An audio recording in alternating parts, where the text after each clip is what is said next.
Children, today we start next topic, that is diffraction of light. Earlier we have studied about reflection, diffraction, interference by wave theory, and now we come to the next topic, that is diffraction of light. क्या होता है diffraction of light?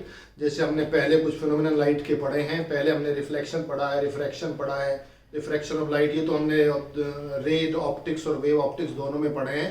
Wave nature से भी explain किया है, रे nature से भी एक्सप्लेन किया है, और हमने इंटरफेरेंस को वेव नेचर से एक्सप्लेन किया है, और अब हम डिफ्रैक्शन को भी हम वेव नेचर से एक्सप्लेन करेंगे. तो पहले हम ये समझने की कोशिश करते हैं what we mean by diffraction of light. Basically diffraction is a bending of light around the corners of obstacle. कोई भी ऑब्स्टेकल है, कोई भी आपका स्लिट है, जब उनके ऊपर से लाइट गुजरती है या उसमें से लाइट पास होती है तो कॉर्नर पर लाइट बेंड हो जाती है, light enters geometrical shadows, and this phenomenon is known as diffraction of light. एक तरह से it is the encroachment of light. Try to understand now. So we are discussing diffraction of light. तो बच्चों हमने क्या बताया डिफ्रैक्शन को. देखिए जैसे मान लीजिए यहाँ से कोई लाइट सोर्स है और ये कोई आपने ऑब्स्टेकल रख दिया ए बी, और यहाँ आप लाइट देखना चाहते हैं. Since light must travel along a straight line, तो लाइट को ऐसे जाना चाहिए था. तो ये जो ए डैश बी डैश है, this A dash B dash is the geometrical shadow of this A B. ये एक तरह से शेडो हो गई अगर ये स्ट्रेट लाइन में जाएगा. But at this corner light slightly bends toward downward, at this corner slightly bend enters. तो यहाँ भी कुछ पोर्शन में लाइट मिलती है और इस पोर्शन में भी कुछ लाइट मिलती है. तो देखिए कॉर्नर पर ये ऑब्स्टेकल रखा था आपने कोई भी, इस ऑब्स्टेकल के दोनों कॉर्नर पर लाइट का बेंड हो जाना, और लाइट यहाँ से जानी थी इस वाले ए डैश पॉइंट पर, but light has reached here, light has reached here. So in this portion there is a light now. So this is called diffraction of light. और अगर हम कोई स्लिट ले लें, सपोज दिस इज स्लिट, और यहाँ से कोई लाइट सोर्स लेते हैं एस, तो देखिए इस लाइट सोर्स से ये ट्रेवल करता है, ये ट्रेवल करेगा, मींस लाइट को यहाँ नहीं होना चाहिए. ये आपका ए बी कोई स्लिट है, light must not lie over here. यहाँ कोई लाइट लाई नहीं करना चाहिए, इसमें लाइट नहीं होनी चाहिए. इसमें लाइट होगी बच्चों, इसमें से लाइट ट्रेवल कर रही है, इससे ऊपर नहीं होनी चाहिए, इससे नीचे नहीं होनी चाहिए. But at this corner some of the light enters over here, at this corner some of the light enters over here. तो ये जो रीजन है इसमें भी लाइट मिलती है, ये रीजन है इसमें भी क्या मिलती है, लाइट मिलती है. तो जिस लाइट को स्ट्रेट लाइन में ट्रेवल करना था, यहाँ कॉर्नर्स पर, ए कॉर्नर है, बी कॉर्नर है स्लिट का, इन दोनों पर बेंड हो गई लाइट. और यही बेंडिंग, और बेंडिंग किस डायरेक्शन में, जिधर ज्योमेट्रिकल शेडो होता है उसमें लाइट का एंक्रोचमेंट कर जाना. This phenomenon is called diffraction of light. Okay, और इसको हम एक और तरीके से भी समझते हैं डिफ्रैक्शन को. देखिए और कब हमें ये डिफ्रैक्शन मिलता है, अगर हम ये स्लिट लेते हैं, इसकी भी कंडीशन है बच्चों. If there is a slit and this distance is D, और ये कोई प्लेन वेव फ्रंट है, जब इसमें से प्लेन वेव फ्रंट ट्रेवल करता है बच्चों, तो almost negligible bending takes place when D is greater than lambda. ये साइज है स्लिट का A B the size of slit which is equal to d. When d is very much greater than the wavelength of light, then light approximate travels along a straight line. The bending is not significant. But in this case, when this size of this slit is reduced, this is d is equal to lambda. Under that condition, this is the plane wavefront, and it bends slightly like this. It bends slightly. But further, if this size is reduced, AB, when D becomes less than lambda, then here this wavefront turns like this. देखो इस तरीके से bending आपको दिखेगा. तो यहाँ भी bending है, यहाँ थोड़ा स्मॉल बेंडिंग होगा, यहाँ तो बेंडिंग ऑलमोस्ट है ही नहीं, यहाँ तो ऑलमोस्ट नेग्लिजिबल बेंडिंग है.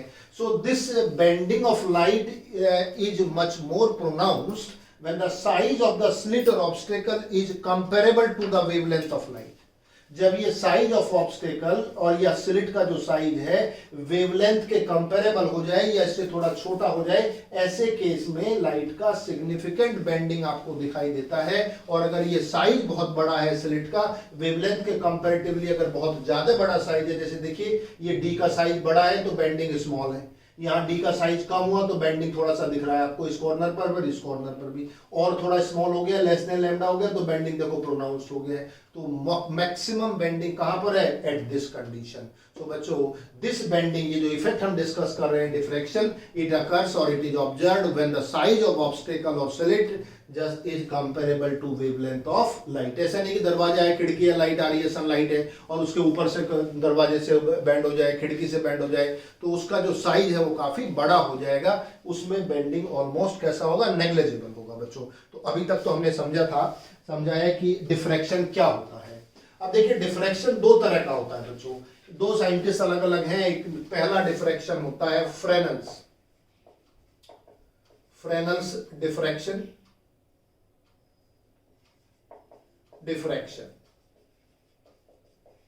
Fresnel's, and second is Fraunhofer's diffraction. In Fresnel's diffraction, the source and screen both are kept at finite distance from the slit. अगर कोई हम स्लिट लेते हैं तो स्लिट से सोर्स भी और स्क्रीन भी कैसे डिस्टेंस पर रखे होते हैं, फाइनाइट डिस्टेंस पर रखे होते हैं। जैसे मान लीजिए ये आपका स्लिट ले लें, ये कोई सोर्स ले लें यहाँ से, और ये सोर्स अगर इस तरह से लाइट ट्रेवल करती है तो ये क्या बनता है, स्क्रीन बनता है। और अगर हम यहाँ पर लेंस रख देते हैं, कॉन्वेक्स लेंस, तो इस पे जो लाइट बेंड होकर के जाएगी तो वो बेंड कैसी हो जाएगी, देखो पैरेलल हो जाएगी, यहाँ से इस तरह से बेंडिंग आ जाएगा। तो अगर हम फाइनाइट डिस्टेंस पर लेते हैं, सोर्स भी फाइनाइट है, स्क्रीन भी फाइनाइट डिस्टेंस पर है, ये आपने ई डिस्टेंस यहाँ से ले लिया है, ये आपने कोई लेंस ले लिया, लेंस हमने इसलिए लिया है जिससे कि हम इसको क्या कर सकते हैं, कन्वर्ज कर सकते हैं। So when source and screen, this is screen and this is slit, AB is the slit. When source and screen are at finite distance from the slit, then it is called Fresnel's diffraction. And when source and screen are at infinite distance from the slit, then it is called the Fraunhofer's diffraction. तो Fraunhofer diffraction में infinite distance का मतलब effectively infinite distance, और screen भी किधर हो जाए, effectively infinite distance पर, then it is called Fraunhofer's diffraction. चलिए हमारे सिलेबस में है diffraction due to single slit, diffraction of light due to single slit. Light का डिफ्रैक्शन हम पढ़ना चाहते हैं ड्यू टू सिंगल स्लिट, और इसमें हम ये वाला डायग्राम बनाते हैं बच्चों। ये मान लीजिए सोर्स हमने लिया, मेन सोर्स है, और मेन सोर्स से आप जानते हैं कैसा वेवफ्रंट जनरेट होता है, स्फेरिकल वेवफ्रंट जनरेट होता है। और यहाँ से हमने कॉन्वेक्स लेंस रखा, this lens is suppose L1, और इस लेंस के फोकस पर अगर ये सोर्स लाई करेगा, then this lens will convert this spherical wavefront into the plane wavefront. देखो यहाँ से प्लेन वेवफ्रंट बन जाएगा, ये आपका लेंस हो गया। तो ये कैसा वेवफ्रंट बनाता है, पॉइंट सोर्स, स्फेरिकल वेवफ्रंट। और अगर हमने कॉन्वेक्स लेंस में से पास कराया तो कैसा वेवफ्रंट बनेगा, जो प्लेन वेवफ्रंट बनेगा। और ये जो प्लेन वेवफ्रंट है, जब हम इसको स्लिट में से पास कराते हैं, ये कोई स्लिट है जिसमें से हम पास कराएंगे, ये AB कोई स्लिट हो गया, this is slit, AB slit में से पास कराएंगे। अगर डिफ्रैक्शन नहीं होता तो light must travel along a straight line, light को ऐसे ट्रेवल करना था। और अगर हम इसका देखना चाहते थे स्क्रीन पर, तो ये कोई स्क्रीन यहाँ पर लेते हैं, ये स्क्रीन आपने रख दी, तो ये क्या करेगा, इसको कन्वर्ज कर देगा किस पर, सेंटर पर। ये मिलना चाहिए था आपको। अभी ये विदाउट डिफ्रैक्शन है, but diffraction will occur, and due to diffraction light will bend over here. देखिए लाइट यहाँ से बेंड हो जाएगी, कितने एंगल पर, थीटा एंगल पर। This bending of light around the corner at point A और at point B is called diffraction of light. ऐसे B पॉइंट पर भी डाउनवर्ड डायरेक्शन में बेंड हो जाएगी लाइट, और यहाँ से ये लेंस इसको कन्वर्ज करेगा एट दिस पॉइंट। और बच्चों यहाँ से हम यहाँ से ये रे कंसिडर कर सकते हैं लाइक दिस, और ये भी थीटा एंगल पर रे है। एक यहाँ लाइट रे या वेव कह दीजिए, अब तो जब हम वेव ऑप्टिक्स में आते हैं तो इसको हम वेव कहते हैं। Light will travel like this, ये देखिए लाइट की बीम ले लीजिए, और ये एंगल भी कितना मान लिया आपने, थीटा एंगल मान लिया, and this width is suppose D, ये विड्थ आपने D मान ली। तो what is the role of this lens L1? Its role is to convert primary spherical wavefront into plane, which one, secondary wavefront. तो wavefront कैसा है, plane wavefront है, कैसा बना, सेकेंडरी वेवफ्रंट बना। What is the role of lens L2? To converge the beam of light on the screen to show the fringes, okay, or to obtain the fringes on the screen. And what is this AB? This is the slit, and D is the width of the slit. And what is theta? It's the angle through which light bends at corner A, through at which diffraction of light occurs. इस पे diffraction होता है, ठीक है। अब देखिए ये theta diffraction नहीं है, यहां से so many light waves will reach at point P, we have taken a light wave at angle theta from this point. हम केवल एक साइड का डिफ्रैक्शन डिस्कस कर रहे हैं, आइडेंटिकल मैनर में दूसरे साइड का हो जाएगा। ये सेंटर है कौन से पॉइंट पर, ओ पॉइंट का सेंटर हो गया, ये ओ पॉइंट हो गया बच्चों, यहां पर मिलेगा। अब यहां से ये डिस्टेंस हमने कितना मान लिया, सपोज वाई डिस्टेंस है ये पर, ये डिस्टेंस। अब देखिए हमने इस ए बी को क्या माना है, स्लिट माना है। Let D is width of slit A B, right. ये डायग्राम बन गया इसका, ठीक है। ये हमने सारी चीज बता दी आपको कैसे के मोनोक्रोमेटिक सोर्स ऑफ लाइट है बच्चों, ये सिंगल वेवलेंथ का सोर्स है। अब हम इसमें देखिए पी पॉइंट पर फ्रिंजेस क्यों मिलेगी, पी पॉइंट पर इसलिए फ्रिंजेस मिलेंगी, light from the different parts of the wave front will reach point P, and when the light waves will reach point P in different phases or at phase difference, the interference will occur. So this is the application of interference. Light जब यहां इस पूरी slit में से light wave जाएंगी और जब ये लाइट वेव यहां पी पॉइंट पर पहुंचेंगी तो अगर वो लैम्डा बाई 2 या इसके मल्टीपल में जब जाएंगी तो वो डिस्ट्रक्टिव इंटरफेरेंस प्रोड्यूस करेंगी, और अगर एन लैम्डा की कंडीशन को सेटिस्फाई करेंगी पार्ट डिफरेंस पर तो कैसा इंटरफेरेंस होगा, कंस्ट्रक्टिव होगा। तो यहाँ पी पॉइंट पर आपको फ्रिंजेस मिलेंगे, यानी कि स्क्रीन पर आपको डार्क और ब्राइट बैंड्स मिलते चले जाएंगे, और डार्क ब्राइट बैंड्स की हमें कंडीशन से निकालनी है। तो बच्चों कैसे निकालेंगे, देखिए थीटा क्या हो गया, angle at with the light bends at the corner, okay. और यहाँ पी पॉइंट पे मैक्सिमा मिलेगा या मिनिमा मिलेगा, it depends on the path difference between the two waves. Let me know which wave is traveling longer path from AP or from BP. Obviously this BP is traveling longer path. इसको ज्यादा pass travel करना पड़ रहा है to reach the point P.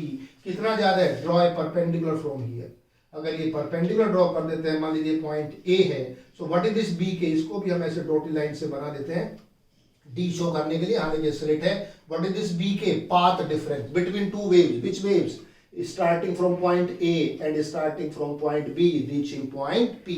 तो जो दो light wave एक ए पॉइंट से ट्रेवल करती है, एक बी से ट्रेवल करती है, दोनों पी पॉइंट पर पहुंचती हैं, दोनों में कितना पाथ डिफरेंस है, बी के है।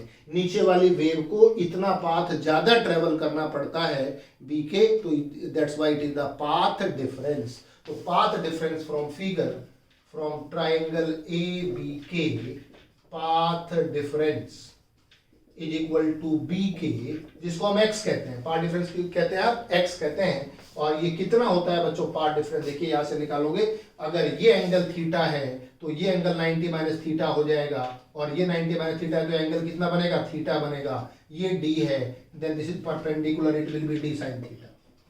Equation number 1। So what is path difference, देखिए ये एंगल थीटा है, इस पर हमें परपेंडिकुलर, कोई भी लाइट रे मानते हैं तो वेव फ्रंट पे कैसे हो जाती है, परपेंडिकुलर हो जाती है। तो यहां से ये आपने परपेंडिकुलर ड्रॉ किया, ये परपेंडिकुलर है, ये थीटा है, 90 माइनस थीटा, तो एंगल कितना बचेगा, थीटा बचेगा। और अगर ये थीटा हो जाएगा तो इसके सामने का परपेंडिकुलर हो गया, ये डी साइन थीटा आ गया। So path difference between the two waves reaching point P, two extreme waves from point A as well as from point P is equal to d sin theta, d sin theta, ठीक है। Don't think so कि हमने B point पर ऊपर क्यों लिया है, theta sir नीचे होना चाहिए था। ये B पॉइंट पे तो हमने एक लाइट वेव कंसीडर की है, ठीक है, अदरवाइज तो ये होना चाहिए था। अगर B पॉइंट पर बेंडिंग लेंगे तो थीटा ये आएगा बच्चों, ये तो डिफ्रैक्शन होगा। अब इसमें से a number of wave will travel, इस स्लिट में से number of wave will travel point P, so we have taken a wave which start from point B at angle theta, समझ गए।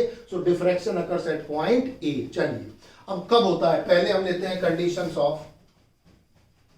Conditions of secondary minima. Secondary minima की क्या condition होगी, देखो बच्चों हमने बताया कि जब ये पाथ डिफरेंस होता है, जब ये वेव जो साइज ऑफ द स्लिट है, जब ये वेवलेंथ के ऑर्डर का होता है, तो ऐसी कंडीशन में क्या होता है, डिफ्रैक्शन होता है।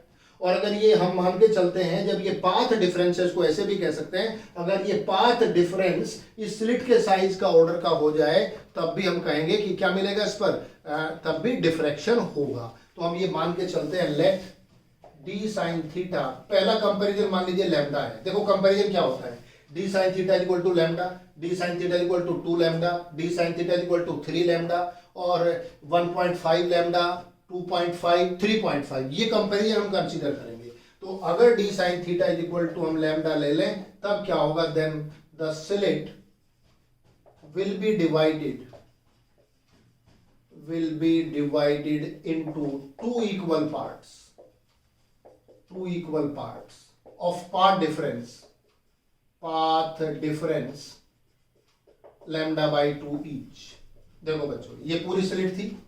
अच्छा यहां से यहां तक पाथ डिफरेंस कितना आएगा लैम्डा बाई 2, यहां से यहां तक कितना आएगा लैम्डा बाई 2। क्यों? इस वेव में और इसमें पाथ डिफरेंस टोटल में कितना था लैम्डा था। अगर बीच में से सेंटर में से लोगे तो सेंटर में कितना होगा लैम्डा बाई 2, इसमें सेंटर में कितना होगा लैम्डा बाई 2।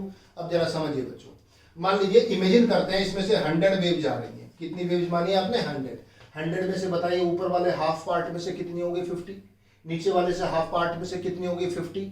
अच्छा ये जो वेव नंबर 1 होगी और यहां से वेव नंबर जो 51 जाएगी इसमें पार्ट डिफरेंस कितना होगा लैम्डा बाई 2 का होगा।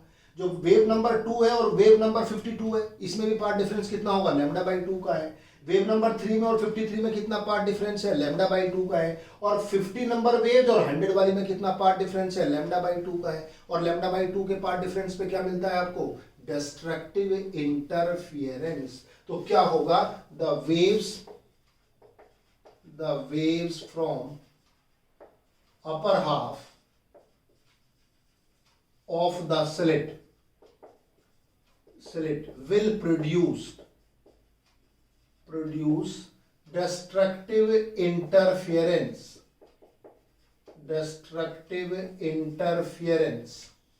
with their counter waves in from second half of the slit।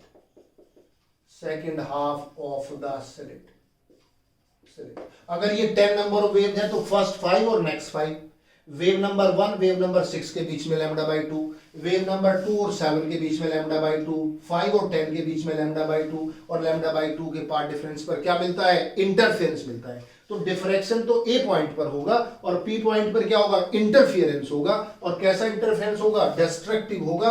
क्यों? हम लैम्डा बाई 2 का जो पार्ट डिफरेंस होता है वो डिस्ट्रक्टिव इंटरफेरेंस के लिए होता है। और जब डिस्ट्रक्टिवली इंटरफियर करेंगे ये तो आपको मिनिमा मिलेगा। So that equation 2 is called first secondary minima. इसकी कंडीशन होगी फर्स्ट सेकेंडरी मिनिमा। फर्स्ट तो इसके कि सबसे पहला कंपैरिजन आपने लिया है लैम्डा के इक्वल माना है इसको। और सेकेंडरी इसलिए because we are using the secondary wave front. और मिनिमा इसलिए कि डिस्ट्रक्टिव इंटरफेरेंस होता है पी पॉइंट पर। तो बच्चों अगर ये ए बी का जो साइज है अगर हम उसको इतना लें so that D sine theta is equal to lambda के इक्वल हो जाए, under this condition the whole slit A B can be assumed to be divided into 2 equal parts so that the wave from upper half will interfere destructively with their counter wave in the lower half। Counter wave का मतलब होता है जिसके बीच में lambda by 2 का path difference है। Wave number 1 यहां पहुंच गई, वेव नंबर 2 5 वेव थी 1 2 3 4 5 पांचों वेव यहां बैठ गई पहुंच गई। इनमें कोई लैम्डा बाई 2 से कम का पार्ट डिफरेंस है, कोई इंटरफेरेंस नहीं है। जैसे ही वेव नंबर 6 जाएगी तो वेव नंबर 6 में और वेव नंबर 1 में कितना पार्ट डिफरेंस है लैम्डा बाई 2। 1 और 6 दोनों डिस्ट्रक्टिवली इंटरफेयर करेंगे, दोनों का रिजल्टेंट इंटेंसिटी 0 हो जाएगी। जैसे ही वेव नंबर 7 जाएगी तो वेव नंबर 2 बैठी है, ये तुरंत इसमें इंटरफेयर करेगी डिस्ट्रक्टिवली। क्यों? दोनों के बीच में कितना पार्ट डिफरेंस हुआ लैम्डा बाई 2 हुआ। जैसे ही वेव नंबर 8 जाएगी तो उसमें थर्ड वेव करेगी, जैसे 9 जाएगी तो ये करेगी और 10 जाएगी तो ये करेगी। बताइए सब वेव आपस में क्या प्रोड्यूस करेंगे डिस्ट्रक्टिव इंटरफेरेंस। तो जो हमने 6 से लेकर 10 तक की वेव है ये ऊपर वाले 1 to 5 की काउंटर वेव्स कहलाएंगी, जिनके साथ क्या करेंगे डिस्ट्रक्टिवली इंटरफेयर करेंगी। तो ये हो गया बच्चों कौन से वाली कंडीशन फर्स्ट कंडीशन। अच्छा अगला कंपैरिजन लो, if D sine theta is equal to 2 lambda. अब क्या होगा बच्चों देन होल स्लिट में be divided into 4 equal parts. ये ए है और ये बी है, यहां से यहां तक का 2 लैम्डा का पार्ट डिफरेंस है। तो यहां से यहां तक का बताओ कितना होगा लैम्डा होगा। तो फर्स्ट पार्ट में lambda by 2, this is lambda by 2, this is lambda by 2 and this one is also lambda by 2। Then each part जितने भी पार्ट है सब में लैम्डा बाई 2 का पार्ट डिफरेंस होगा। तो बताइए पहला जो पेयर बनेगा इन दोनों की जो वेव्स होंगी वो आपस में क्या करेंगे डिस्ट्रक्टिवली इंटरफेयर। और नेक्स्ट 2 वेव हाफ जो बनेंगे पार्ट के ये भी डिस्ट्रक्टिवली इंटरफेयर करेंगे। इमेजिन करो 20 नंबर ऑफ वेव, जिसमें से इमेजिन करो 20 में से पहले फर्स्ट पार्ट में कितनी आएंगी 5, नेक्स्ट में कितनी आएंगी 6 to 10। तो पहली 5 6 to 10 के साथ डिस्ट्रक्टिवली इंटरफेयर, फिर 11 to 15 और यहाँ कितना है 16 to 20, तो 11 to 15 और 16 to 20 फिर डिस्ट्रक्टिव इंटरफेयर करेंगी। इसका मतलब आपको क्या मिलेगा, मिनिमा मिलेगा। This is the condition of secondary minima. समझ गए? सेकंड वो क्यों सेकंड क्यों कह रहे हैं, इसलिए कि दूसरा कंपैरिजन है। पहला कंपैरिजन क्या माना आपने, लैम्डा, दूसरा कंपैरिजन क्या माना आपने, 2 लैम्डा, और फॉर nth सेकेंडरी मिनिमा बताइए क्या होना चाहिए, d sin theta is equal to 2n plus 1 lambda. No, it is n lambda. d sin theta is equal to n lambda where n is 1 2 3 4, ये n lambda बन गया। This is equation number 3। अब n की value 1 रखोगे तो पहली condition, n की value 2 रखेंगे तो सेकंड कंडीशन, n की वैल्यू 3 रखेंगे तो थर्ड कंडीशन। अगर 3 लैम्डा दोगे तो कितने पार्ट्स में डिवाइड हो जाएगा, 6 पार्ट्स में। तो ये जो 6 पार्ट्स हैं जिसमें इवन नंबर ऑफ पार्ट्स बनते हैं, तो इवन नंबर में फर्स्ट पार्ट सेकंड पार्ट की लाइट को खत्म करेगा, थर्ड फोर्थ को खत्म करेगा, फिफ्थ सिक्स को खत्म करेगा, सेवंथ एट को खत्म करेगा। तो इस तरह से ये जो स्लिट है इसमें से जब लाइट ट्रेवल करती है पी पॉइंट पर, तो इसके डिफरेंट पार्ट से जो लाइट वेव जाती है उनमें जो इंटरफेयर होता है वो सब क्या प्रोड्यूस करते हैं, डिस्ट्रक्टिव इंटरफियरेंस। ओके, तो ये कंडीशन कहलाती है ऑफ सेकेंडरी मिनिमा। इसी तरह से हम निकालेंगे condition of secondary maxima. Now will find condition of secondary, किसके लेंगे आप, मैक्सिमा, सेकेंडरी मैक्सिमा। अब देखिए एक कंपैरिजन तो आपने ये लिया लैम्डा इंटीग्रल मल्टीपल वाला, लैम्डा 2 लैम्डा 3 लैम्डा। हम दूसरा ले रहे हैं, ये मान लीजिए 1.5 लैम्डा है, तो 1.5 लैम्डा को क्या कह सकते हो, 3/2 लैम्डा कह सकते हैं कि नहीं, 3/2 लैम्डा। तो अगर ये कंडीशन है, अगर d sin थीटा की वैल्यू 3 λ/2 है तो क्या होगा बच्चों, हम इसमें अलग अलग पॉसिबिलिटी बता रहे हैं। अगर ये पार्ट डिफरेंस पे डिपेंड करेगा कि वहां क्या मिलेगा, तो कितना पार्ट डिफरेंस होगा यहां पर, वो d पर डिपेंड करेगा और थीटा पे डिपेंड करेगा, लैम्डा पर डिपेंड करेगा। तो वहां हम पार्ट डिफरेंस को लेकर कंसीडर कर रहे हैं। अगर ये कंडीशन होती है तो क्या होगा, then it will be divided into कितने पार्ट्स बच्चों, 3 parts, will be divided into 3 equal parts, 3 equal parts और पार्ट डिफरेंस λ/2। अब देखो पूरी स्लिट थी ये ए से लेके बी तक, कितने पार्ट्स बने, 3 पार्ट्स बने। यहां से आता पहले में कितना पार्ट डिफरेंस λ/2, दूसरे में कितना λ/2 और तीसरे में कितना λ/2, ये बनेगा। अब बताओ फर्स्ट पार्ट की वेव और सेकंड पार्ट की वेव में क्या होगा, डिस्ट्रक्टिव इंटरफेरेंस होगा। क्यों, दोनों में कितना पार्ट डिफरेंस है, λ/2 का है। तो ये पार्ट और ये पार्ट तो दोनों कैंसिल कर देंगे, ये वाला पोर्शन बचा, यानी कि स्लिट का 1/3 पोर्शन नीचे का बचा, जिसकी लाइट वेव पी पॉइंट पे जाके बैठ गई। जैसे पहले हमने बताया था, पहले फर्स्ट से लेके कितनी वेव जाके बैठ गई थी, 5 थी, फर्स्ट से 5। अब देखो मान लीजिए टोटल नंबर ऑफ वेव समझने के लिए, suppose total number of waves कितनी है, 15 है। इमेजिन करो, तो पहले पार्ट में से 1/3 में से कितनी जाएंगे, 5, नेक्स्ट में से कितनी जाएंगे, 5। तो देखिए 1 to 5 तो आपने लिया था, 2 3 4 5 6 7 8 9 10, फिर 11 12 13 14 एंड 15। तो बताइए पहले वाली तो आपस में क्या करेंगी, पहले दोनों तो क्या करेंगे, डिस्ट्रक्टिव इंटरफेयर करेंगे। तो पहले वाली तो सब कैंसिल होगी, कौन सी बची, 11 to 15 तक की बची। क्यों, इनकी काउंटर वेव अवेलेबल नहीं है जिसके साथ इंटरफेरेंस होगा। तो पी पॉइंट पे क्या मिलेगा, ब्राइटनेस मिलेगी। क्यों, कितनी वेव्स बैठी हैं, ये वेव्स बैठी हैं। तो जो 1/3 पोर्शन की लाइट की वेव जाएंगी, they are sitting over there at point P, so they will produce brightness, that's why it is called. तो क्या लिखेंगे बच्चों, डिस्ट्रक्टिव इंटरफेरेंस, अपर हाफ नहीं, upper 1/3 portion, upper first 1/3 portion, 1/3 part of the slit will produce destructive interference with second 1/3 part, ठीक। और last का जो 1/3 part होगा, light from last 1/3 portion will reach point P, light from last 1/3 part will reach point P to produce maxima. It means यहाँ maxima नहीं मिलेगा, इसलिए इस कंडीशन को क्या कहेंगे, फर्स्ट सेकेंडरी मैक्सिमा कहेंगे। This is the condition of first secondary maxima, because we are getting light, हमें वहां लाइट मिलती है। जब लाइट मिलती है तो मैक्सिमा है, जब लाइट नहीं मिलती है तो मिनिमा है। तो ये कंडीशन हो गया फर्स्ट सेकेंडरी, क्या हो गया बच्चों, दैट इज कॉल्ड मैक्सिमा। और अगर मान लीजिए ये सपोज 5 λ/2 हो जाए, तो कितने हिस्सों में डिवाइड हो जाएगी पूरी slit, then whole slit will be divided AB into 5 equal 1 2 3 4 and 5, इस तरह से 5 पार्ट्स में डिवाइड होगा। बताओ ये दोनों क्या करेंगे, कैंसिल, क्यों, सब में पाथ डिफरेंस कितना है, λ/2 है, सब में λ/2, तभी तो 5 होगा टोटल, 5 बार हो गए, ये इसको कैंसिल कर देगा, तो कौन सा बचेगा, नीचे वाला पार्ट बचेगा। अब नेक्स्ट जो फ्रिंज बनेगी वो 1/5 पोर्शन ऑफ द लाइट से बनेगी। पहले वाली कितने से बन रही है, 1/3 से, जब 3 λ/2 है। अगले वाली किससे बनेगी, 1/5 से, जब 5 λ/2 है। जब 7 λ/2 होगा तो 7 हिस्सों में बढ़ जाएगा, तो ये सब ओड नंबर में बढ़ता चला जाएगा। तो पहले ऊपर के इवन नंबर तो कैंसिल हो जाएंगे, लास्ट वाला पोर्शन बचेगा, और ये पोर्शन बताओ डिक्रीज हो रहा है कि नहीं कंटिन्यूअसली। तो जो पहली फ्रिंज बनती है वो 1/3 से, सेकेंड फ्रिंज बनेगी 1/5 से, थर्ड बनेगी 1/7 से, नेक्स्ट बनेगी 1/9। और इसमें बच्चों nth के लिए कितना हो जाएगा, फॉर nth सेकेंडरी मिनिमा, ये तो मिनिमा की कंडीशन थी, for nth secondary maxima d sin theta is equal to 2n plus 1/2 lambda,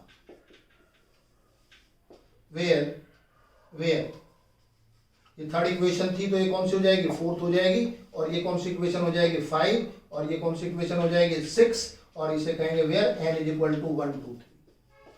ये कंडीशन बनेगी, this is the condition of nth secondary maxima, ये मैक्सिमा की कंडीशन होगी nth की। तो बच्चों एक हमने मिनिमा की कंडीशन निकाली पहले, फिर हमने मैक्सिमा की निकाली, और फिर बता दें आपको सेकेंडरी इसलिए कहते हैं because we are using the secondary wave front, primary wave front तो स्फेरिकल था, इस कॉन्वेक्स लेंस से हमने सेकेंडरी वेव फ्रंट बनाया है। तो सेकेंडरी वेव फ्रंट से क्या बन रहा है बच्चों, ये फ्रिंजेस बन रही हैं, इसलिए सब में आपका nth सेकेंडरी मैक्सिमा हो गया।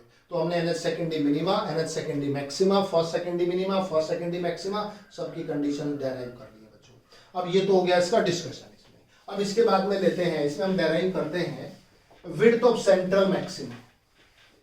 Now we come to width of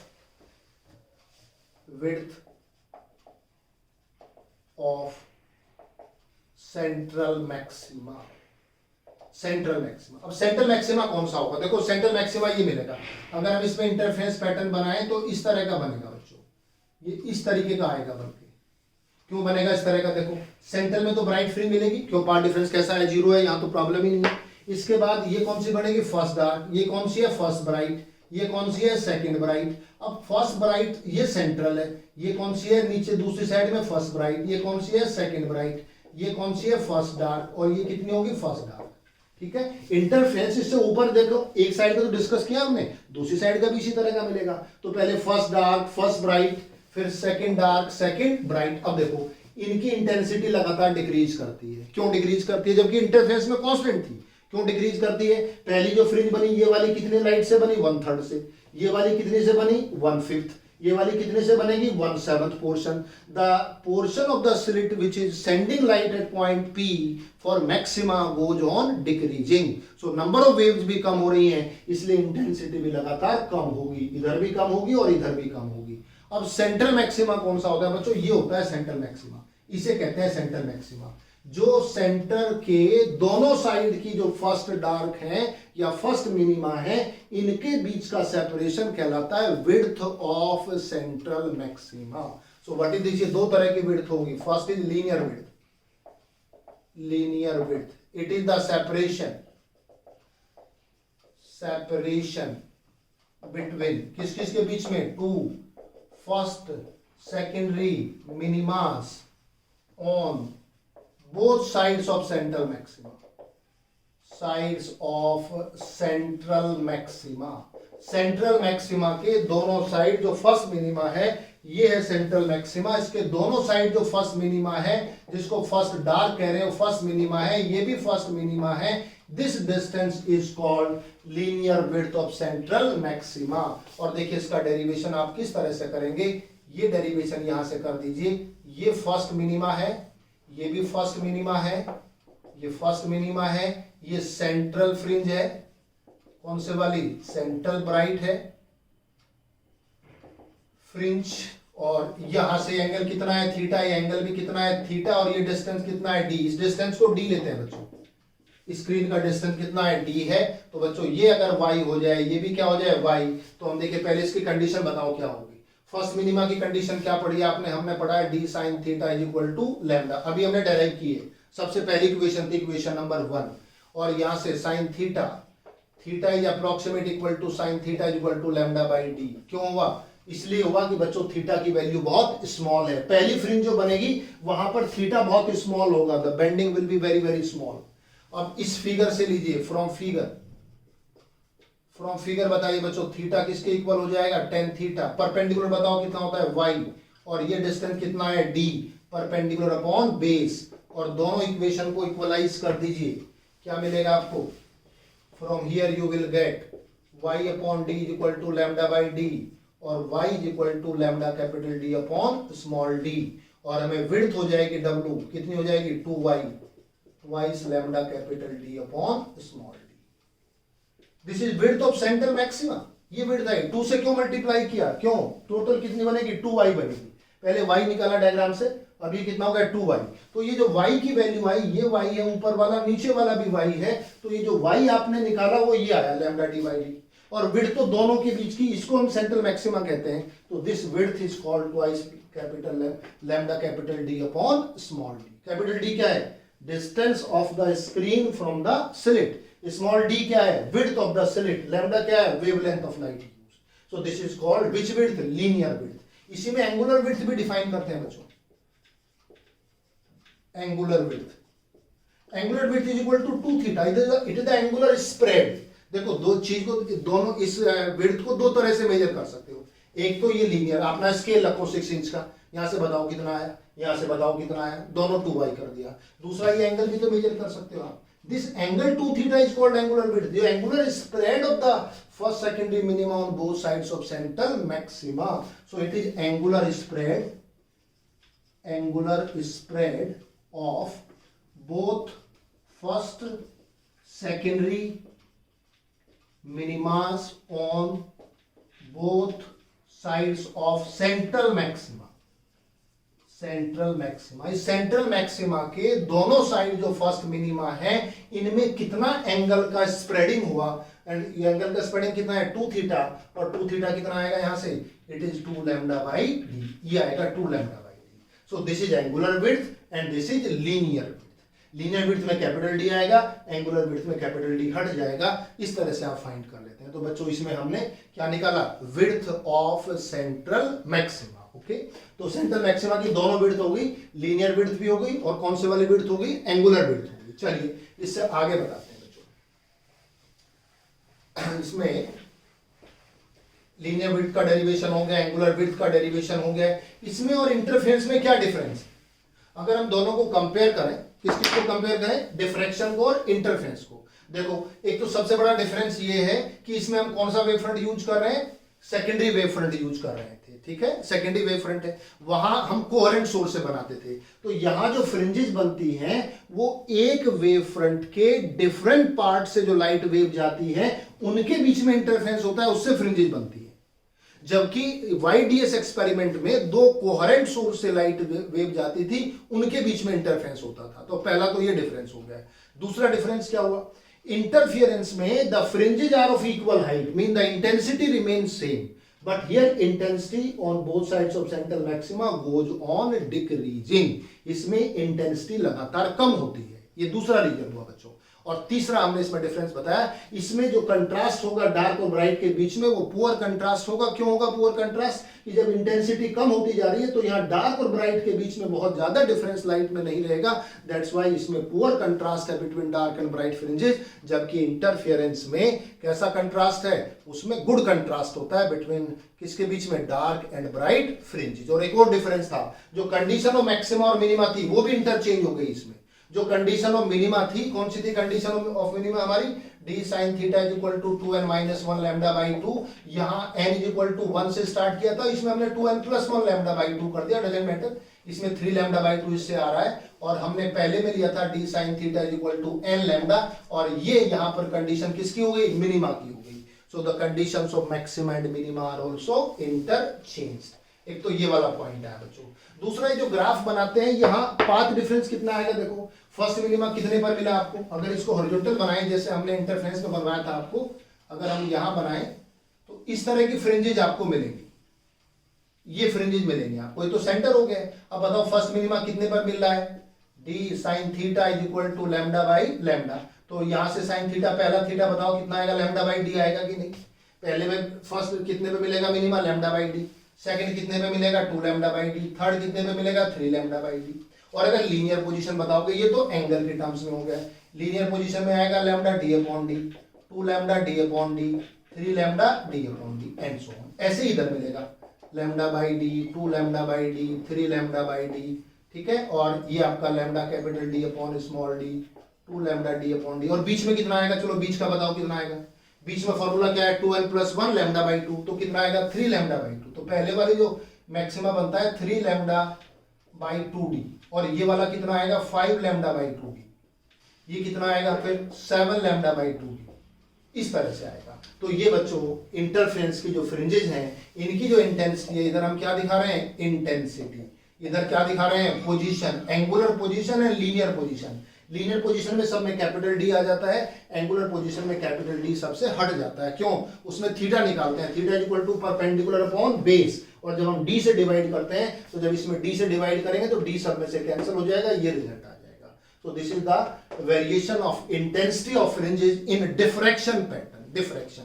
और एक इसमें छोटा सा कॉन्सेप्ट और होता है बच्चों, उसे कहते हैं फ्रेनेल्स डिस्टेंस। फ्रेनेल्स डिस्टेंस क्या होता है, फ्रेनेल्स डिस्टेंस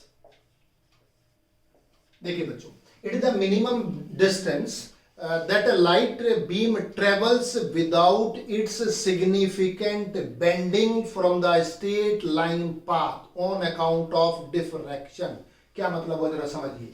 यहां से आपने कहा लाइट बेंड हो गई, एक्चुअल में ये एंगल तो हमने यहाँ डेरिवेशन करने के लिए दिखाया है, इतना एंगल नहीं बनता, लाइट इतने ज्यादा एंगल पर बेंड नहीं होती। तो कैसे बेंड होती है, लाइट इस तरीके से बेंड होती है, यहां से लाइट ऐसे चलेगी और आपको ऐसे दिखाई देगी।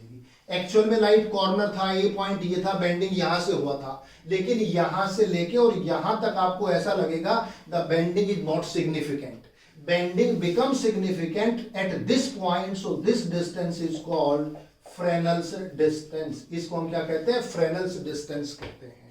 बेंडिंग तो यही से हुआ, एक्चुअल में तो बेंडिंग ए पॉइंट से हुआ, but this angle theta is so small that we will notice और we will signify the bending from this point. यहां से यहां तक तो हमें ऐसे लगेगा as if light travels along a straight line. So this is the minimum distance that a beam of light travel before its significant bending from the straight line path। अपने straight line path से जिस distance तक significant bending हो जाए, significant का मतलब जहां से हम observe कर सकते हैं bending, that distance traveled by the light is called, क्या कहलाता है, Fresnel's distance। इसे Fresnel's distance कहते हैं। तो क्या हुआ ये, it is the distance that a beam of light travels कैसे, before its significant bending कहां से, from its straight line path due to diffraction। Bending होता किसकी वजह से है, due to diffraction of light. तो बच्चों ये ZF कहलाता है, और इसका जब हम फॉर्मूला डेराइव करते हैं, इसका फॉर्मूला हम डायरेक्ट बता रहे हैं, ZF is equal to d square upon lambda, where d the size of slit. ये स्लिट का साइज है d, and lambda is wavelength of light. And another important information about that, up to the Fresnel's distance there is a good approximation of ray optics and ray optics। So what is the distance up to, there is a good approximation of ray optics। ray optics कहती है light travels along a straight line, wave optics कहती है light bends around the corner। लेकिन हमें actual में corner कहां से, bending कहां से सिग्निफिकेंट हुआ, यहां तक। तो यहां तक लाइट कैसे चल रही है, एज ए स्ट्रेट लाइन। तो जहां तक लाइट स्ट्रेट लाइन में ट्रेवल करती है, कौन सी ऑप्टिक्स है, रे ऑप्टिक्स। और जहां से लाइट बेंड करती है, वो कौन सी ऑप्टिक्स होगी, वेव ऑप्टिक्स। तो एक न्यूमेरिकल ये भी पूछा जा सकता है इसको, अगर फ्रेनेल डिस्टेंस नहीं पूछा जाता, find the distance up to which there is a good approximation of ray optics, that is the Fresnel's distance. ये ZF होता है फ्रेनेल डिस्टेंस, यहां तक good approximation of ray optics होता है बच्चों। बोलो ये पॉइंट समझ आया कि नहीं। अब ये पूरा डिफ्रैक्शन आज हमने कवर कर दिया है। डिफ्रैक्शन क्या होता है, डिफ्रैक्शन का क्या मीनिंग है, इसको पूरा डिटेल में हमने समझा है। डिटेल से इसमें हमने पहले इसका डायग्राम बनाया, डायग्राम से एक्सप्लेन किया पूरा डिफ्रैक्शन और विड्थ ऑफ सेंट्रल मैक्सिमा निकाली, इसका इंटरफेरेंस के साथ कंपैरिजन किया, फ्रेनेस डिस्टेंस बताया। All these things we have discussed about the diffraction of light. तो अब हमारा डिफ्रैक्शन बच्चों कंप्लीट हो जाता है।